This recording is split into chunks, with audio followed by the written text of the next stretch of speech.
Po ng inspeksyon ng pamahalaang lungsod ng Dagupan kasama ang mga kinatawan po ng Commission on Audit or COA upang suriin ang mga problemadong proyektong iniwan ng nakarang administrasyon na umano'y nagdulot ng abala sa publiko at nagresulta ng pag-aaksaya ng milyong-milyong pisong pondo. Kabilang sa mga siniyasat ang sirang kalsada sa Zamora Street, mga natenggang proyekto sa Malimgas Public Market, mga hindi gumaganang CCTV cameras at mga questionableng tablet na binili noon para sa mga estudyante.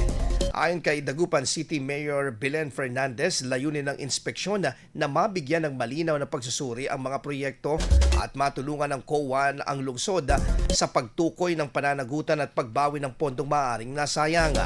Sinabi rin ng alkalde na maaaring umabot sa mahigit 100 million pesos ang kakailanganing pondo upang maisaayos ang lahat ng depektibong proyekto kung hindi agad matutukoy ang mga responsable.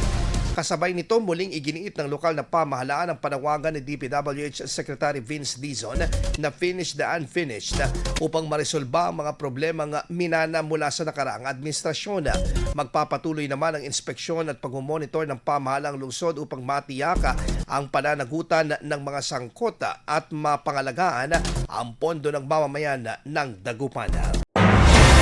IFM News. IFM News.